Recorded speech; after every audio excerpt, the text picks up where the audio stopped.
Hello बच्चों, मैं रितेश सिंह अरिविहान का संस्थापक आपका स्वागत करता हूं अरिविहान के चैनल पे इस नए वीडियो में। बेटा, फरवरी में हमारी एग्जाम आने वाली है और अब 2 महीने से भी कम बचे हैं। बहुत सा डर लग रहा है, बहुत सारे सवाल हमारे मन में आ रहे हैं और ज़्यादातर सवाल हैं एग्जाम के दिनों के कि इतनी मेहनत जो मैंने साल भर करी, इतनी मेहनत जो मैं अब कर रहा हूँ, इसके बाद जब मैं एग्जाम के दिन जाऊँगा, पेपर लिखूंगा, जो मैं उत्तर लिखूंगा, क्या वो सही होंगे, क्या वो गलत होंगे। जब उनकी कॉपी चेक होगी तो उसमें से नंबर कटेंगे या पूरे नंबर मिलेंगे, ऐसा क्या लिख दूं कि पूरे नंबर मिले या क्यों नंबर कट जाते हैं, यही सब सवाल हमारे मन में चलते रहते हैं। और इसी के लिए बेटा मैंने आपसे वादा किया था कि इन आखिरी दिनों में जो सबसे कठिन समय है, इसमें जो जो चीजें आपको परेशान करेंगी उन सब का समाधान लेकर मैं आ जाऊंगा इस चैनल पे। और बेटा, जो हमारी आज की सबसे बड़ी परेशानी है कि हम बच्चों के मन में सवाल है कि कैसे उत्तर लिखना है परीक्षा के पेपर वाले दिन कि आपको पूरे मार्क्स मिले, 80 में से 80, 4 में से 4, 3 में से 3, कैसे ऐसे सवाल के जवाब लिखे। ये सबसे बड़ी हमारी परेशानी है और इसका समाधान के लिए हमने ये वीडियो बनाई है। इस वीडियो में बेटा हमने बुलाए हैं वो टीचर जो कि सच में बोर्ड एग्जाम में कॉपी चेक करते हैं।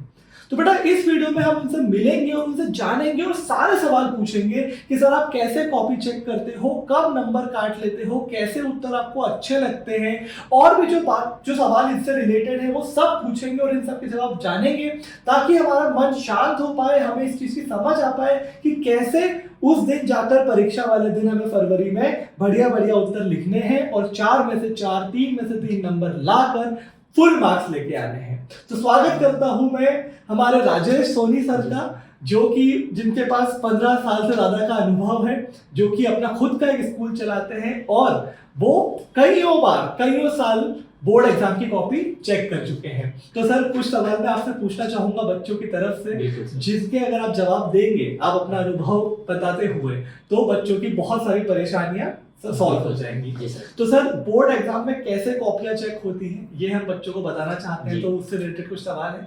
सबसे पहला सवाल सर ये है कि बच्चों को ऐसा लगता है कि बोर्ड एग्जाम है तो उसमें बहुत सारा लिखना होता है, मैं जितना बड़ा उत्तर लिखूंगा उतने ही ज्यादा मुझे नंबर मिलेंगे। तो सर क्या ये बात सही है? बोर्ड एग्जाम में बहुत सारा लिखना तो होता है, लेकिन इतना ज्यादा भी नहीं लिखना होता है कि जो पूछा ही नहीं जाए वो भी लिख दे। अच्छा, तो लिखना तो बहुत है, हालांकि पेपर में जो भी क्वेश्चन आ रहा है उसका आंसर हमें लिखना होता है, लेकिन इतना ज्यादा नहीं लिखना है कि जो हमने क्वेश्चन पेपर में क्वेश्चन ही नहीं आया और वो भी लिख रहे हैं। अच्छा, यानी कि अगर आप कुछ जो नहीं पूछा गया है, अगर वो आप कितना भी लंबा लिख देंगे तो उससे फर्क नहीं पड़ता, कोई फर्क नहीं। जैसे उदाहरण के लिए अगर हम बोले कि जैसे मान लीजिए कि किसी एक चीज की विशेषताएं पूछी गई है कि 4 विशेषताएं लिखी है, तो कई बार बच्चे ऐसा करते हैं कि पहले उसकी परिभाषा लिखेंगे, फिर हो सकता है उसको अच्छे से बताने के लिए कोई डायग्राम बना दें और फिर आगे जाके 4 विशेषताएं लिखें। तो क्या ये परिभाषा की या फिर इस डायग्राम की कुछ एक्स्ट्रा नंबर मिलेंगे? कुछ भी नहीं मिलेंगे सर एक्स्ट्रा नंबर, तो उसमें बस हमारा टाइम बर्बाद होगा और कुछ भी नहीं है, क्योंकि उसमें विशेषताएं पूछिए तो सीधा फोकस कहाँ होगा, विशेषताओं पर। भले आपने कितना भी कुछ लिखा उसको देखेगा ही नहीं कि ये पूछा ही नहीं। अच्छा, और सर जैसे मान लीजिए कि ऐसे ही किसी सवाल में 4 विशेषताएं पूछी है पर बच्चे ने 5 या 6 लिख दी, जिसमें से हो सकता है कि एक गलत हो पर 6 में से 5 सही है, तो एक टीचर इसको कैसे लेगा? क्या सर इसके लिए जो शुरुआत की 4 विशेषताएं लिखी गई उनको चेक किया जाएगा, बाकी की जो विशेषताएं नीचे लिखी गई उनको देखा ही नहीं जाएगा। अच्छा, इसका मतलब पहली 4 आपकी सही होनी चाहिए, अगर उनमें से कोई एक भी गलत हो गई तो वहाँ पे माइनस मार्किंग हो जाएगी। ठीक है। इसीलिए आपकी बात और भी सही है कि हमें इसलिए कम से कम लेकिन सही लिखना चाहिए, जो पूछा गया वही लिखना चाहिए। तो बच्चों ये एक बहुत खास सीख है बोर्ड एग्जाम में कि हमारे मन में होती है बात, धारणा होती है कि मैं जितना लंबा लिख दूंगा उतने ज्यादा नंबर मिलेंगे, पर सर जो खुद कॉपी चेक करते हैं वो हमें बता रहे हैं कि आपसे जो पूछा गया है वो पूरा लिखिए और वो जरूर लिखिए, और उसके बाद एक्स्ट्रा लिखने पर टाइम ही आपको कम पड़ेगा। तो सर दूसरी एक धारणा जो बच्चों के मन में रहती है कि हैंडराइटिंग जितनी सुंदर होगी उतने ज्यादा नंबर मुझे मिलेंगे। तो सर इसके बारे में आप बताइए कि हैंडराइटिंग कितना महत्व रखती है? हैंडराइटिंग आपकी कॉपी के लिए महत्व तो बहुत कुछ रखती है, लेकिन उसका ये मतलब नहीं है कि आपको बहुत सारे नंबर मिल जाएंगे। हैंडराइटिंग ठीक है, अच्छा होना जरूरी है, लेकिन अगर हैंडराइटिंग अच्छी है और आप क्वेश्चन का आंसर ठीक नहीं दे रहे हो तो फिर आपको नंबर नहीं मिल पाएंगे। वहीं पे अगर आपकी हैंडराइटिंग थोड़ी बहुत ऐसी है कि सुंदर नहीं दिखती है, लेकिन इतनी है कि सामने वाला उसको पढ़ पाएगा, पढ़ पाना जरूरी हाँ, है। पढ़ पाना जरूरी है। अगर सामने वाला पढ़ पाएगा तो बिल्कुल आपको नंबर मिलेंगे, उसमें हैंडराइटिंग का कोई इशू है ही नहीं। अच्छा अच्छा। तो यानी कि जरूरी ये बात बस यही है कि आप इतना अच्छा लिखें कि आपका टीचर पढ़ पाए। जी, वो जरूरी है। मतलब बहुत आपने सर आज तक कोई कॉपी चेक करी और बहुत सुंदर हैंडराइटिंग आ गई, तो कभी उसकी कुछ 1 या 2 नंबर एक्स्ट्रा दिए? एक्स्ट्रा नंबर तो कभी नहीं मिलते सर, जितना लिखा उतने नंबर मिलते हैं उसको। यानी कि हमेशा बोर्ड एग्जाम में भी सही लिखना ही जरूरी है और इतना साफ लिखना जरूरी है कि टीचर पढ़ पाए। अगर वो पढ़ पाएंगे तो आपका काम हो गया। तो यानी कि सीख ये है कि बच्चों इतना गंदा ना लिखें कि कोई ना पढ़ पाए। इसके अलावा आपको कुछ बहुत एक्स्ट्रा सुंदरता जो है उससे बहुत ज्यादा कोई फर्क नहीं पड़ने वाला है। ठीक है सर, तो ये बात भी हमारे बच्चे नोट कर लेंगे। और सर पेन के कलर से कोई फर्क पड़ता है? ब्लैक या ब्लू पेन यूज कर सकते हैं? मतलब अपन ब्लू और ब्लैक यूज कर सकते हैं सर, बाकी के जो पेन है वो यूज नहीं कर सकते क्योंकि अच्छा, एग्जाम में वो पेन यूज करने की परमिशन नहीं होती। अच्छा, बट ब्लैक में पूरे उत्तर लिखे जा सकते हैं? ब्लैक में लिखे जा सकते हैं, पर अपन ना ही लिखें तो ज्यादा बेटर होगा। ठीक है, क्योंकि अपना जो रेगुलर पेन है ब्लू पेन, उसी का अपन उपयोग करें तो वो बहुत अच्छा होगा। और उसमें बॉल पेन या जेल पेन में भी कुछ होता है कि? बॉल पेन का ही उपयोग करें, जेल पेन का उपयोग एग्जाम में बिल्कुल नहीं करना चाहिए। उससे पेज खराब होते हैं कॉपी के। अच्छा, क्योंकि एक तरफ हम लिखेंगे तो दूसरी तरफ वैसा का वैसा ही दिखेगा वो। अच्छा, हाँ, ये तो बिल्कुल सही बात है। जैसे बच्चों आपने भी नोटिस किया होगा कि जब हम जेल पेन से लिखते हैं तो वो थोड़े ज्यादा डार्क होते हैं, जिसके कारण पीछे भी दिखने लग जाते हैं। तो हो सकता है कि जब पीछे आपका उत्तर पढ़े आपके टीचर तो वो सही से पढ़ ही ना पाए, शब्द समझ ही ना पाए। और शब्द अगर, जैसा हमने पिछले सवाल में भी जाना कि शब्द अगर वो नहीं समझ पाए तो आपका नुकसान जरूर हो जाएगा। तो ठीक है, मतलब बॉल पेन सबसे बढ़िया है, ब्लू कलर का बॉल पेन सबसे बढ़िया है। चलिए, तो हेडिंग के लिए ब्लैक का यूज कर सकते हो। ठीक है, ताकि हेडिंग डाल दो, अंडरलाइन के लिए आप ब्लैक का यूज कर सकते हो। ठीक। और डायग्राम पेंसिल से बनाना चाहिए, ये भी कोई नियम है? नहीं, ऐसा कोई भी नियम नहीं है कि आप पेंसिल से ही डायग्राम बनाएं। आप पेन से भी डायग्राम बना सकते हैं, बस आपका डायग्राम सही होना चाहिए। और पेन से डायग्राम इसलिए ज्यादातर नहीं बनाया जाते क्योंकि डायग्राम को गलत होने के चांसेस ज्यादा रहते हैं। मान लीजिए कहीं से कोई डायग्राम गलत हो गया, उसको मिटा के फिर वापस बनाना पड़ रहा है, तो फिर वो पेन से संभव नहीं है, इसलिए पेंसिल का उपयोग किया जाता है। बाकी आपको लगता है कि डायग्राम आप एक ही बार में सही बना दोगे और कोई दिक्कत नहीं है तो आप भले पेन का यूज कर सकते हैं। ठीक है, ठीक है, ये भी एक अच्छी सीखने की बात है कि ऐसा कोई नियम नहीं है, नियम पर ताकि आप उसको मिटा के फिर से अच्छा बना पाए अगर गलती हो जाए तो, इसलिए पेंसिल से बनाया जाता है। ठीक है सर, ये भी बहुत अच्छी बात है। तो ज्यादातर बच्चे ये कहते हैं कि जो बोर्ड एग्जाम में ज्यादातर जो पेपर आता है वो पिछले सालों के क्वेश्चन से ही आ जाता है। तो पिछले साल के क्वेश्चन कितने महत्वपूर्ण होते हैं बोर्ड एग्जाम? तो बहुत होते हैं सर। पिछले साल के क्वेश्चन लगभग 70% क्वेश्चन वही रिपीट होते हैं जो पिछले 4-5 साल से लगातार आ रहे हैं। अच्छा अच्छा। तो वहाँ पे अपन कहेंगे कि जो पिछले साल के क्वेश्चन है वो इम्पोर्टेंट होते हैं। इसका मतलब कि अगर हमारे कुछ बच्चे हैं जो कि अभी बहुत सीरियस हुए हैं पढ़ाई के लिए, तो उनको पहले प्रीवियस ईयर क्वेश्चन जो है वो पहले कर लेने चाहिए, तो उसकी मदद हो जाए। बिल्कुल सर, तो बिल्कुल सर, हमने भी अपना जब एनालिसिस किया तो यही बात जानी थी कि जो पिछले साल के पेपर है, क्वेश्चंस हैं या कुछ क्वेश्चंस है वो ज्यादा महत्वपूर्ण होते हैं जो बार बार पूछे जाते हैं। तो अभी सर मैं आपको बताना चाहूंगा और हमारे बच्चों को बताना चाहूंगा कि अभी हमने जो 12वीं में की एग्जाम हमारे फरवरी में आने वाली है उसके लिए एक क्रैश कोर्स लॉन्च किया है जो कि 40 दिनों के अंदर पूरी 12वीं की तैयारी करवाने वाला है। तो जिसका नाम हमने संभव क्रैश कोर्स रखा है। तो इस क्रैश कोर्स में हमने एक्चुअली यही करा है कि हम कोई भी चैप्टर तो नहीं छोड़ सकते, अगर आखिरी समय है तो चैप्टर छोड़ना तो गलत हो जाएगा, इसलिए हम उस सभी चैप्टर को पढ़ा रहे हैं, पहले चैप्टर से लेकर आखिरी चैप्टर तक।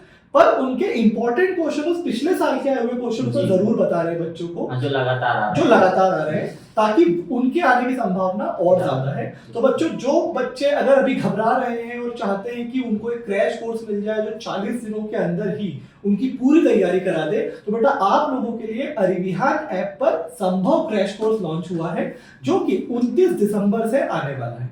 तो 29 दिसंबर से 40 दिनों तक रोज लाइव क्लासेस होंगी सुबह सुबह, ठीक है। और उसके बाद उसमें हर विषय के आपके, चाहे वो साइंस का बच्चा हो, बायो का बच्चा हो, कॉमर्स या आर्ट्स का बच्चा हो, सबके लिए क्रैश कोर्स चालू है। आपके हर विषय के चैप्टर 1 से शुरू करेंगे, पहले पढ़ाएंगे जल्दी से एक क्लास में, और फिर उनके पिछले साल में आए हुए क्वेश्चन, वो संभावित प्रश्न जो अब अगली बार आएंगे, वो सब बेटा उसमें आपको एक एक करके पढ़ाया जाएगा। और 40 दिनों की लाइव क्लासेस में शुरू से लेकर आखिर तक 12वीं का पूरा पढ़ा देंगे। तो आप उससे बढ़िया आखिरी में पढ़ के अच्छे से अच्छे परसेंट ला पाएंगे। तो बेटा ये तो मैंने आपको बता ही दिया, अब हम और सवाल पूछ के सर से जान लेते हैं कि और बोर्ड एग्जाम्स में कैसे कैसे लिखना है। तो सर एक और जो धारणा बच्चों के मन में होती है वो ये होती है कि क्या ऑर्डर जो पेपर में क्वेश्चंस का जो ऑर्डर है क्या उसी ऑर्डर में लिखना जरूरी है या कुछ सवालों के जवाब पहले दे सकते हैं? बिल्कुल सर, जो सवाल आपको अच्छे से याद है उनका जवाब आप पहले ही दे तो बढ़िया है। अच्छा, और यानी जो ऑर्डर आधे फॉलो अधूरे करना जरूरी नहीं फॉलो है। करना जरूरी नहीं है। जो आधे अधूरे याद है उनको आप बात के लिए छोड़ें। ठीक जो है। अच्छे से आपको याद है, आपको कॉन्फिडेंट है बिल्कुल कि हाँ मैं ये क्वेश्चन पूरा करूंगा, कोई दिक्कत नहीं आएगी, मेरे को इसमें पूरा याद है, तो कोई समस्या ही नहीं, उसको सबसे पहले हल करेंगे। जो आधा अधूरा याद है, कुछ डाउट है या कुछ याद नहीं आ रहा है, तो उसको आप बात के लिए छोड़ना, बाद में तो उसको इसका आराम मतलब से। ऑब्जेक्टिव भी सबसे पहले करना जरूरी नहीं है? जरूरी नहीं है अच्छा, सर, बिल्कुल। तो आप सब्जेक्टिव भी पहले कर सकते हैं और ऑब्जेक्टिव पीछे कर सकते हैं, कोई से भी कर सकते और सर ऑब्जेक्टिव में एक जरूरी सवाल ये है कि बहुत सारे बच्चे पूरे ऑब्जेक्टिव के भी पहले प्रश्न भी लिखते हैं, फिर वो रिक्त स्थान भी लिखेंगे और फिर आगे का लिखेंगे, या फिर सत्य सत्य में भी वो पूरा लिखते हैं और फिर सत्य असत्य लिखते हैं। तो सर ये पूरा लिखना जरूरी है या फिर सीधे अगर मैं उत्तर लिख दूंगा वो एक शब्द? जी, सीधे उत्तर ही लिखना जरूरी है सर। अगर पूरा अच्छा। पूरा हम लिखेंगे और फिर जाके आंसर देंगे, उसका मतलब क्वेश्चन भी लिख रहे हैं आंसर भी लिख रहे हैं, तो इसमें तो आपका मतलब डबल टाइम लगेगा। बिल्कुल बिल्कुल, तो उससे कोई मतलब ही नहीं। केवल सीधा आप आंसर दो।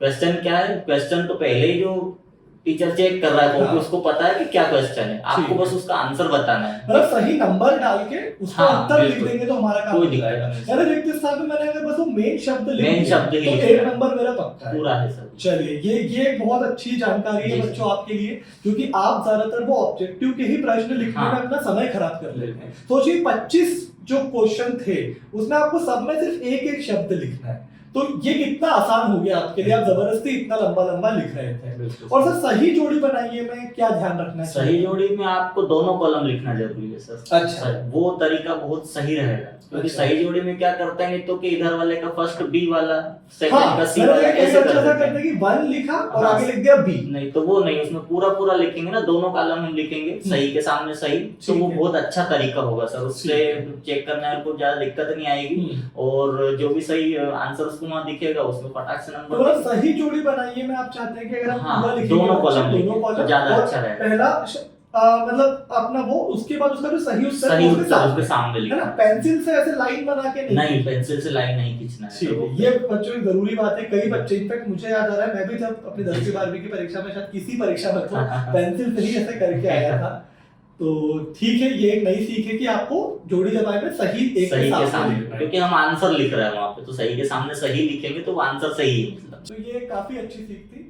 तो सर ये ऑब्जेक्टिव की बात हो गई। अब जब बच्चा सब्जेक्टिव की तरफ आगे बढ़ता है तो सब्जेक्टिव में जो सबसे बड़ा सवाल होता है वो न्यूमेरिकल और डेरिवेशंस में होता है। तो सर जैसे मान लीजिए कि कोई न्यूमेरिकल है या डेरिवेशन है जिसकी मैंने शुरुआत अच्छे से करी, एक स्टेप सही लिखी, दूसरी स्टेप सही लिखी और फिर उसके बाद गलत हो गया, तो क्या फिर ये 2 स्टेप सही होने के मार्क्स मिलते हैं? बिल्कुल सर, 2 स्टेप सही अगर आपने लिखी है तो उसके मार्क्स आपको मिलेंगे पूरे। अच्छा, तो ये ध्यान रखने वाली बात है कि अगर कोई न्यूमेरिकल नहीं आ पा रहा है तो आप वो कोशिश जरूर करें। कोशिश जरूर कर ले, क्या दिया है आपको, क्या निकालना है आपको, यूनिट कन्वर्सेशन अगर आता है तो उसको कर दें। क्या अगर आपको उससे रिलेटेड कोई फॉर्मूला आता है तो वो जरूर लिख दें कि यहाँ पे ये पूछा है तो इसका फॉर्मूला ये होगा। हाँ, कैलकुलेशन कहीं पे मिस्टेक हो गई है तो उसकी कोई दिक्कत नहीं है, बाकी आपने जो फॉर्मूला लिखा है जो कम से कम उसके मार्क्स आपको मिलेंगे। ठीक है, ठीक है। तो सर अगर जनरली न्यूमेरिकल में मार्क्स कटते भी हैं तो वो क्यों कटते हैं, उनका ज्यादातर क्या कारण होता है? बहुत कारण, सबसे ज्यादा कारण तो ये होता है कि बच्चा जो सही वाला फॉर्मूला यूज करना होता है वो नहीं कर पाता है।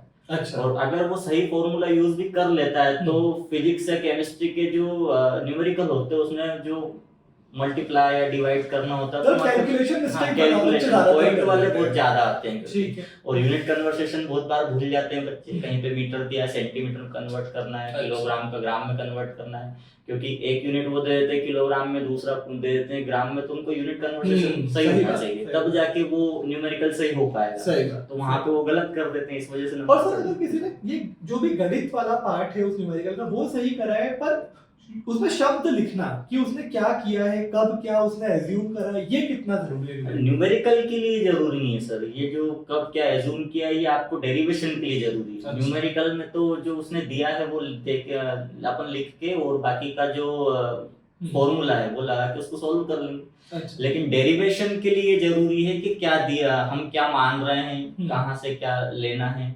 कितना क्या माना है, कितनी दूरी पे उसको रखा है, तो वो सब बातें मान जो हम एज्यूम कर रहे हैं वो जरूरी है लिखना, तब जाके हम उस डेरिवेशन को आगे कर पाएंगे। ठीक है, तो मतलब कि डेरिवेशन के केस में वो शब्दों में पूरा लिखना कि यदि ये त्रिभुज ये होता और ये सारी बातें, ये जरूरी है। बिल्कुल। अगर ये नहीं लिखी तो सर क्या फिर इसके नंबर कट सकते हैं? नहीं लिखेंगे तो क्योंकि डायरेक्ट हम क्या करेंगे, फिर सीधा हम डेरिवेशन पे चले जाएंगे। अब सीधा डेरिवेशन पे चलेगा तो भैया ये आया कहाँ से, ये कैसे आ गया एकदम से, तो वो थोड़ा ऑड लगेगा, और ऑड लगेगा तो कुछ टीचर्स उसके नंबर काट सकते हैं। चलिए ठीक है, तो डेरिवेशन के केस में यानी कि सारे शब्द भी लिखना जरूरी, थ्योरी पार्ट है उसका वो लिखना जरूरी। ठीक है, तो सर ये तो हो गई अपने न्यूमेरिकल वाले क्वेश्चन की बात, पर जैसे अगर थ्योरेटिकल क्वेश्चन की बात करें जिसमें लंबा लंबा लिखना होता है, खासकर हमारे आर्ट्स के बच्चे जो देख रहे हैं, तो उन बच्चों को बताइए कि सर क्या ध्यान रखें। जैसे मान लीजिए 4 अंक का कोई क्वेश्चन है, सब्जेक्टिव क्वेश्चन है, तो क्या ध्यान रखें इस थ्योरी वाले क्वेश्चन में? सर इसके लिए सबसे पहले तो जो वर्ड्स के लिमिटेशन है वो ध्यान रखें कि 4 अंक का अगर क्वेश्चन है, 4 नंबर का कोई क्वेश्चन है, तो उसकी जो वर्ड्स की लिमिटेशन होगी वो 100 से 120 ज्यादा से ज्यादा हम 130 शब्द कर सकते हैं, यानी कुछ 10-12 लाइन के आसपास। हाँ, इतना कुछ अपन लिख सकते हैं। और लिखें तो उस क्वेश्चन में जो चीजें पूछी गई है उन्हीं के बारे में लिखें, बाकी दूसरी सारी जो भी बातें हम उसमें बता रहे हैं आंसर में, वो सब छोड़ के जो मेन चीज उसमें पूछी गई उस पर फोकस ज्यादा करेंगे तो वो सही रहेगा। ठीक है, तो ये एक जरूरी बात है थ्योरी। लेकिन जैसे आर्ट्स के बच्चे तो वो सोचते हैं कि अगर मैंने एक पेज का आंसर लिख दिया तो उसमें पूरे मार्क्स पक्के हो गए, पर वो सही नहीं है। जो पूछा था वो लिखना होना चाहिए। लेकिन बात ये कि आप जितना लंबा लिखोगे आपके टीचर को उसको ढूंढने में उतनी ही मुश्किल होगी कि वो मेन बात लिखी भी है कि नहीं। हाँ, जो क्वेश्चन में पूछा गया है वो लाइन कहाँ लिखी है भाई, और लंबा लिखने में समय बर्बाद होगा बहुत। इसका मतलब ये है कि बच्चों ये तो आपको याद रखना ही है कि एक्स्ट्रा नहीं ही लिखना है, कोई फायदा नहीं एक्स्ट्रा, जो पूछा गया है वो लिखना है। और सर मान लीजिए जो पूछा गया है वो आता ही नहीं है तो क्या करें सर? तो जो आर्ट्स की अगर अपन बात करें, अगर जो पूछा है वो आया ही नहीं है लेकिन फिर भी बच्चे ने कुछ लिखा है, तो थोड़ा बहुत अगर टीचर उसको देखेगा पढ़ेगा तो उसको लगेगा तो वो नंबर दे देगा, अगर चाहेगा तो नहीं भी देगा। तो सीख ये लेते हैं कि अगर आपको आता है तो फिर तो वही लिखो जो पूछा है, ठीक है, एक्स्ट्रा मत लिखो। पर अगर नहीं आता है तो जरूर लिख सकते, छोड़ने की बजाय ऐसा कर दे कि उसमें कुछ तो लिखे उससे रिलेटेड, तो भैया 1 नंबर 2 नंबर जो भी हमें मिलेगा वो मिल जाएगा। छोड़ के तो वैसे भी नंबर नहीं मिल रहा है, अगर हम छोड़ के आ गए लिखने से उसमें कोई नुकसान नहीं। ठीक है सर, तो ये बढ़िया सीखने को मिला हमें। और सर एक कॉमर्स में खासकर ऐसा होता है कि क्योंकि जैसे बिजनेस स्टडी अगर एक सब्जेक्ट है जिसमें बुक की एक डेफिनेशन होती है जो कि काफी कॉम्प्लेक्स होती है, मुश्किल होती है, लेकिन बच्चा क्या करता है कि अपने शब्दों में कुछ याद कर लेता है कभी कभी और वो अपने शब्दों वाला लिख के आ जाता है, एकदम जो शायद एग्जैक्ट बुक में लिखा हो वो नहीं लिखता है। तो इसमें क्या कुछ नंबर कट जाते हैं या फिर अगर आप अपने शब्दों में लिखोगे तो भी नंबर मिल सकते हैं? जैसी डेफिनेशन पूछी गई है अगर उसको फॉलो करके उसने अपने शब्दों में भी लिखा है तो उसके नंबर तो मिलेंगे। ठीक है, लेकिन बात सही होनी चाहिए, बात सही, डेफिनेशन में जो चीजें आती हैं वो सारी कवर होनी चाहिए तो चल जाएगा। मतलब वर्ड टू वर्ड लिखने की जरूरत नहीं है, पर कवर होनी चाहिए। अगर अपनी लैंग्वेज में करने में मान लीजिए कुछ एक्स्ट्रा लिखा गया है या फिर कोई चीज छूट गई तो नंबर कट। एक्स्ट्रा अगर लिखा गया तो कोई दिक्कत नहीं, लेकिन एक्स्ट्रा गलत नहीं होना चाहिए। जो भी आपने एक्स्ट्रा लिखा है वो अगर गलत हुआ तो कहीं ना कहीं उसका गलत प्रभाव पड़ेगा। पर फिर भी आपका ये सुझाव है कि अगर कोई उत्तर बहुत ही कठिन है तो अगर आपने अपने लैंग्वेज में अपनी भाषा में लिख दिया तो उसके कुछ नंबर तो आपको जरूर तो मिल जाएंगे। बिल्कुल ठीक है। और तो जैसे हमारी एक तो है एनसीईआरटी और हमारी कुछ बुक्स हैं जो कि स्कूलों में जिनसे पढ़ाते हैं, पर परीक्षा बोध भी है, परीक्षा अध्ययन भी है, तो क्या उनके जो उत्तर है वो हम उन पर रिलाई कर सकते हैं, उन पर निर्भर कि वो अगर हम लिख देंगे एग्जाम में तो नंबर मिल जाएंगे पूरे? बिल्कुल सर, जो परीक्षा अध्ययन परीक्षा बोध वगैरह जो भी है इनके क्वेश्चंस के आंसर तो हम लिख ही सकते हैं, और लेकिन मैं प्रेफर करूंगा कि एनसीईआरटी के जो आंसर हैं या एनसीईआरटी जो बुक है उसकी तरफ ज्यादा ध्यान दिया जाए। उसके क्वेश्चन आंसर ज्यादा इम्पोर्टेंट होते हैं, उसको ज्यादा अच्छे से पढ़ा जाए। तो सर जैसे आपको जो प्रश्नों के एक आदर्श उत्तर मिलता है तो वो क्या एनसीईआरटी से होता है या फिर वो एनसीईआरटी से ही होता है सर जो आदर्श उत्तर मिलता है? तो यानी कि हर जो हमारा टीचर है उसको एक आदर्श उत्तर मिला है प्रश्न का जो कि एनसीईआरटी से है, तो वो उस आदर्श उत्तर के ही पॉइंट ढूंढता होगा, तो वो जितनी जल्दी मिल जाएंगे उतना ही टीचर उसको नंबर दे देगा। और मान लीजिए कि अगर ज्यादातर तो खैर ये किताबें भी कोशिश करती है कि उसी के आधार पर, अगर कभी अलग हो गया और और वो चीज नहीं मिली तो शायद फिर नंबर कट। हाँ, तो फिर नंबर कट सकते हैं, ठीक। क्योंकि आदर्श उत्तर में जितने बातें लिखी गई उसमें से थोड़ी बहुत भी अगर मिल जाएगी, उसके आसपास भी मिल हाँ। जाएगा, तो बिल्कुल नंबर आपको मिलेगा। ठीक है, ठीक है। तो यानी कि अगर आपने अपनी भाषा से लिखा हो, चाहे परीक्षा हो, परीक्षा दिन से जी। लिखा हो, अगर जो एनसीईआरटी में या फिर आपके आदर्श उत्तर हाँ। में है उसके आसपास भी होगा तो नंबर मिल जाएंगे। जी सर। बस उसमें से कुछ गलत नहीं होना चाहिए या फिर गलत ऐसा नहीं नहीं है कि कुछ मिसिंग नहीं होना जी चाहिए। सर। ठीक है सर, ये बात भी सही है। तो सर ये तो हमने सीख लिया। अब अगर हमें सब कुछ याद है पर एक लिखने की भी जो कला है वो भी एक बोर्ड एग्जाम में जरूरी जी। होती है, क्योंकि फाइनली आप अपना उत्तर तो लिख के ही दे रहे हैं। ठीक है, तो उस पर मैं 2-3 सवाल आपसे पूछना चाहूंगा। तो जैसे पहला तो ये है कि जब हम हिंदी में लिख रहे होते हैं तो आपने बताया कि राइटिंग तो चलिए इतनी जरूरी है कि समझ में आ जाए, जी। ठीक है, पर कई बच्चे ये भी सोचते हैं कि जल्दी जल्दी लिखने के चक्कर में शब्द लिखा पर ऊपर अपनी रेखा नहीं खींची। जी। तो क्या ये सब भी चीजें से फर्क पड़ता है? जी सर, बिल्कुल फर्क पड़ेगा इनसे, क्योंकि जो ऊपर वाली रेखाएं होती हैं वो एक मात्रा का काम करती है, छोटे आ की मात्रा, शुरुआत अच्छा। वाली जिसको अपन बोलते हैं, हाँ। उसी का काम करती है। अगर हम वो मात्रा नहीं लगाएंगे तो शब्द अधूरा माना जाएगा। अच्छा, तो इसलिए वो रेखा खींचना जरूरी होता है। तो खासकर जो हमारे हिंदी माध्यम के बच्चे हैं उनके लिए जब आप जल्दी जल्दी लिख रहे हैं तो आप ये ना करें कि वो रेखा ना खींचे और आप आगे बढ़ जाए, उसका भी महत्व है। महत्व है सर। ठीक है सर। और सर ये भी कभी कभी कंफ्यूजन होता है कि जैसे लाइन है तो शब्द हमारा बिल्कुल लाइन के ऊपर से शुरू करें, या फिर कुछ बच्चे लाइन के बीच में लिखते हैं ताकि रेखा वो साफ साफ दिखे। कई बच्चे लाइन में नीचे छुआ के लिखते हैं। हिंदी में जैसे इंग्लिश में हमेशा ही नीचे लिखते हैं, पर कई बच्चे हिंदी में ऊपर या बीच में भी लिख लेते हैं लाइन के, तो वो क्या ज्यादा सही रहेगा? सर अगर हम लाइन के मतलब ऐसे साथ में ही लिखेंगे ना, जैसे ना तो हम नीचे उसको रख के लिखें ना बीच में लिखे, उसको लाइन के ऊपर लिखें, और हमारी जो रेखा है वो लाइन पे है, वो लाइन पे है, तो ही क्योंकि लाइनिंग वाली अगर कॉपी आपको दी जा रही है तो इसीलिए दी जा रही है कि आप हिंदी इस तरह से लिखेंगे। और अगर हम ऐसे लिखेंगे जो शब्द है वो भी हमें बराबर बराबर दिखेंगे, उससे हैंडराइटिंग सुंदर दिखेगी। अगर आपने कहीं दोनों लाइनों के बीच में लिख दिया है, लाइन पर रख के हिंदी को लिख दिया, तो वो कहीं ना कहीं थोड़ा अजीब सा लगता है, उसमें पढ़ने में भी दिक्कत आती है। कई बच्चे ऐसा करते हैं कि जब हिंदी लिखते लिखते जब कोई अंक आ जाता है तो उसको नीचे लिख देते हैं। तो ये उसको नीचे ना लिखें, उसको साथ में ही लिखें उसके, तो वो जल्दी समझ में आएगा और वो अच्छा भी लगेगा। हैंडराइटिंग के लिए वो बढ़िया चीज है, मतलब उसको अगर साथ में लिखेंगे तो जल्दी पढ़ने में आ जाएगा। और नहीं तो फिर टीचर क्या करते हैं कि उसको ऊपर पढ़ते हैं, वो नीचे लिखा जाता है, तो फिर अगली लाइन पढ़ते हैं तब दिखता है वो कि यार ये यहाँ पे जो अंक लिखा था तो ऊपर लाइन का, सही बात है, तो वो कहीं ना कहीं दिक्कत आती है। ठीक है सर। और सर जो हमारे पंक्चुएशंस होते हैं, कॉमा, पूर्ण विराम, फुल स्टॉप, इन सब का कितना महत्व है? सर अगर हिंदी की हम बात करें, हिंदी सब्जेक्ट की ही बात करें, तो इनका महत्व तो बहुत बढ़ जाता है, क्योंकि हिंदी सब्जेक्ट अगर आप पेपर दे रहे हो तो वहाँ पे तो इन सब विरामों का जो ये पूर्ण, और सर फिजिक्स में, केमिस्ट्री में, टीचर में इतना फर्क नहीं पड़ता सर फिर भी इन सब का, क्योंकि इसके लिए मान लीजिए अगर आपने एक पूर्ण विराम लगाना आपने छोड़ दिया तो क्या कोई टीचर के 4 में से कोई आधा नंबर काट लेगा इस चीज का? मैं बोला जब हिंदी की हम बात करें, हिंदी सब्जेक्ट, तो हिंदी में तो बिल्कुल हो सकता है, फिजिक्स या इनमें इतना फर्क नहीं होता सर, क्योंकि हो सकता है कि कोई 4 में से 4 मार्क्स मिल जाए अगर आपने, फिर भी बच्चों सलाह तो यही ये सही लिखें। फिर भी हिंदी में अगर लिख रहा है तो सही लिखें, डेरिवेशन के लिए जो थ्योरी आप लिख रहे हैं तो वो भी सही लिखें, वहाँ पे आपकी मात्रा वगैरह सब सही रहेंगी तो ज्यादा अच्छा रहेगा। ठीक है सर, ठीक है। तो सर बहुत बहुत धन्यवाद आपका कि आपने इतने अच्छे हमारे सवालों के जवाब दिए और बहुत कुछ सीखने को मिला मुझे भी, और मैं आशा करता हूँ कि बच्चों को भी सीखने को मिला होगा। एक आखिरी सवाल बड़ा ही इंटरेस्टिंग मेरे मन में आ रहा है, वो पूछ के हम इस वीडियो को खत्म करते हैं। वो सर ये कि जैसे जो शिक्षक भी होते हैं वो भी अलग अलग स्वभाव के होते हैं, तो क्या जो कॉपी चेक करने का तरीका है क्या वो भी अलग अलग शिक्षकों का अलग अलग हो सकता है? बिल्कुल अलग अलग हो सकता है सर। अब कोई टीचर अगर दिन भर में इतनी सारी कॉपियां चेक करता है, थक जाता है बिल्कुल, और कहीं ना कहीं कॉपी में अगर उसको समझ में आ रहा है, पढ़ने में आसानी हो रही है, तो जल्दी जल्दी कॉपी चेक हो जाएगी, उसको ज्यादा मेहनत नहीं करनी पड़ेगी। और वहीं पे अगर आपकी कॉपी ऐसी आ गई कि उसको बिल्कुल ध्यान से देखना पड़ रहा है या समझ में नहीं आ रहा है, समझने की कोशिश कर रहा है कि क्या लिखा है क्या नहीं लिखा है, तो वहां पे थोड़ा मूड उसका खराब हो जाता है। कुछ शिक्षक हो सकता है कि वो मेहनत करे समझने की और मेहनत नहीं करेंगे और वो मतलब कि इसका मतलब कि